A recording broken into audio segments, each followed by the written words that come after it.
វាសួរលោកគ្រូហើយនឹងសួស្តីមិត្តភ័ក្តិទាំងអស់គ្នាខ្ញុំឈ្មោះលឹមកញ្ញាជានិស្សិតឆ្នាំទី3ឆមាសទី2នៃសាកលវិទ្យាល័យជាតិគ្រប់គ្រងថ្ងៃនេះផងដែរខ្ញុំនឹងលើកយកប្រធានបទមួយមកនិយាយដែលតាក់ទងទៅនឹង Industrial Revolution បដិវត្តន៍ឧស្សាហកម្មតើមានការអភិវឌ្ឍដូចម្តេចខ្លះហើយបច្ចេកវិទ្យាទាំងអស់ហ្នឹងបានជួយដល់វិស័យឧស្សាហកម្មយើងដូចម្តេចខ្លះអញ្ចឹងយើងមកដឹងឲ្យកាន់តែស៊ីជម្រៅពីប្រធានបទរបស់យើងទាំងអស់គ្នាអញ្ចឹងដូចម្តេចដែលហៅថាបដិវត្តន៍ឧស្សាហកម្មគឺសំដៅទៅលើការផ្លាស់ប្ដូរទម្រង់បច្ចេកវិទ្យាពីការប្រើកម្លាំងពលកម្មមកជាការប្រើគ្រឿងចក្រវិញដែលធ្វើឲ្យកើតឡើងនៅមានរោងចក្រក៏ដូចជាបច្ចេកវិទ្យាហ្នឹងគឺកាន់តែជឿនលឿនជាងមុននិយាយស្រួលយល់ទៅគឺការកែប្រែច្នៃពីការផលិតដោយដៃទៅជាគ្រឿងចក្រគ្រឿងយន្តវិញអញ្ចឹងទៅឧទាហរណ៍ដូចជាយើងរកឃើញការប្រើប្រាស់នៅថាមពលចំហាយទឹកផ្សេងក៏ដូចជាការកើនឡើងនៅបញ្ញាសិប្បនិម្មិត AI ផងដែរដូចយើងដឹងអញ្ចឹងថាការផលិតទំនិញពីមុនគឺសេដ្ឋកិច្ចមានលក្ខណៈទ្រង់ទ្រាយតូចជាលក្ខណៈគ្រួសារដែលតម្រូវឲ្យយើ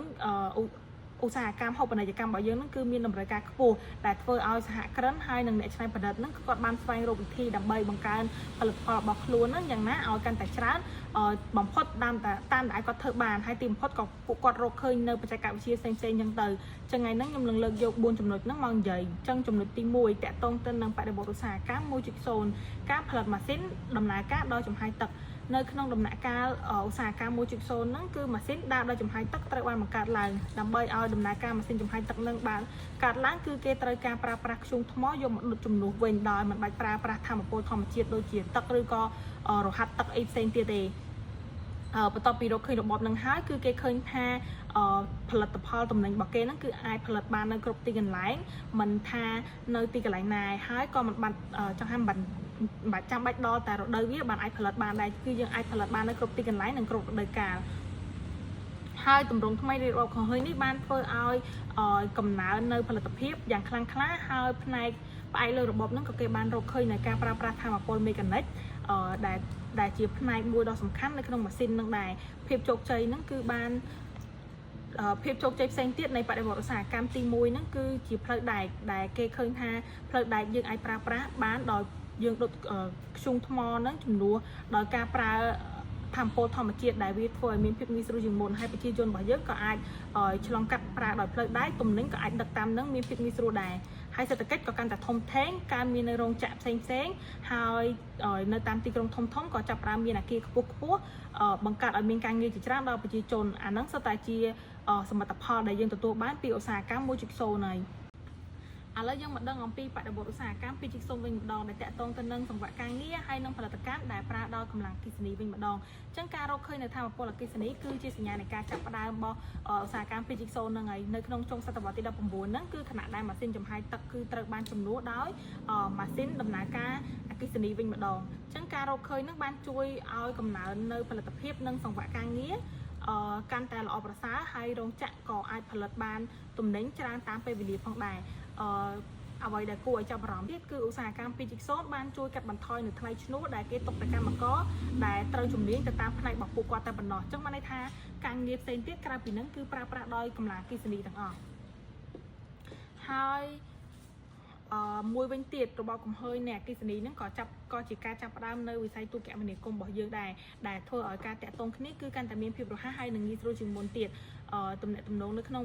ការិយាល័យគឺតាមរយៈការសរសេរសម្បត្តិដូចអ្នកនរគ្នាដឹងហើយថាអាចចំណាយពេលយ៉ាងហ្នឹងក៏2 ទៅ 3ថ្ងៃដែរដែលយើងអាចតាក់ទងគ្នាបានប៉ុន្តែឥឡូវគឺយើងអាចតាក់ទងគ្នាបានតាមទូរស័ព្ទឬក៏ទូរលេខដែលជួយពន្លឿនដំណើរការសកម្មភាពការងារបានច្រើនហើយលើសពីនឹងទៅទៀតម៉ាស៊ីនអង្គុលីលេខក៏បានត្រូវបានគេអភិវឌ្ឍជាលក្ខណៈទ្រង់ទ្រាយធំផងដែរហើយវិស័យដឹកជញ្ជូនវិញក៏ប្រើប្រាស់ថាមពលផងដែរទៅជាថាមពលអគ្គិសនីវិញអញ្ចឹងយើងអាចដឹកជញ្ជូនតាមផ្លូវសមុទ្រ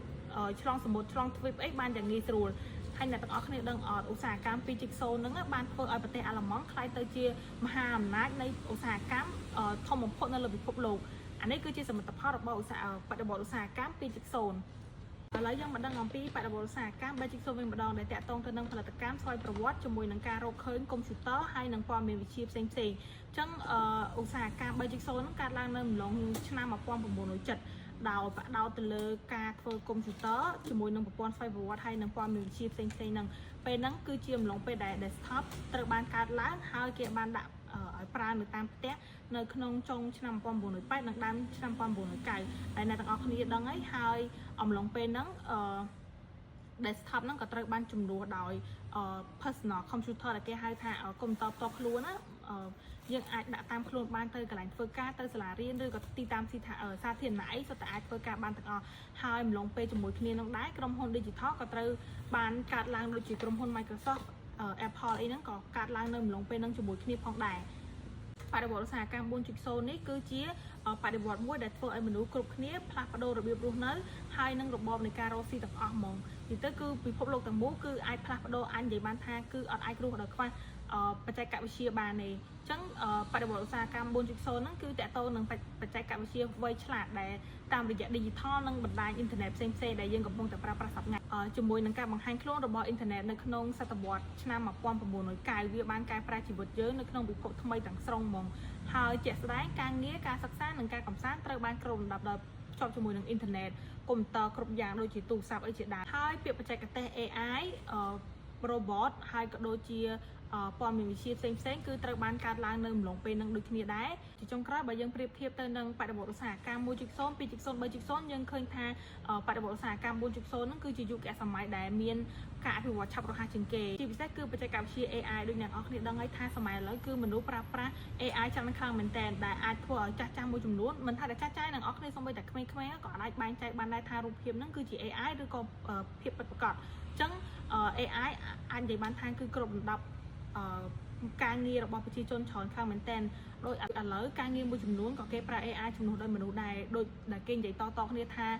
បច្ចេកវិទ្យាគឺចាប់ផ្ដើមដណ្ដើមការងាររបស់មនុស្សហើយ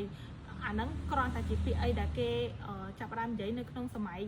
ក្រោយៗនេះទេចឹងទាំងអស់ហ្នឹងគឺសុទ្ធតែភាពវិជ្ជមានដែលយើងទទួលបានពី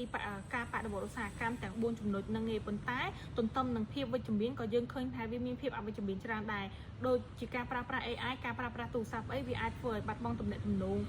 ការផ្សាយតាក់ទងគ្នារវាងមនុស្សនិងមនុស្សដែរដូចយើងឃើញថាពេលដែលជួបជុំគ្នាភាគច្រើនឥឡូវគឺគេឡើងទៅនិយាយគ្នាភាគច្រើនម្នាក់សុទ្ធតែមានទូរស័ព្ទរៀងខ្លួនចុចទូរស័ព្ទរៀងខ្លួនអញ្ចឹងធ្វើឲ្យបាត់បង់ប្រសាយតាក់ទងមួយដែរអញ្ចឹង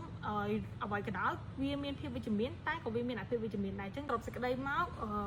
បរិបទឧស្សាហកម្មគឺបានផ្ដល់ឲ្យទាំងឱកាសនិងបញ្ហាប្រឈមព្រោះបច្ចេកវិទ្យាក៏នឹងជះឥទ្ធិពលកាន់តែខ្លាំងដល់ជីវភាពប្រចាំថ្ងៃយើងដូចគ្នាដែរ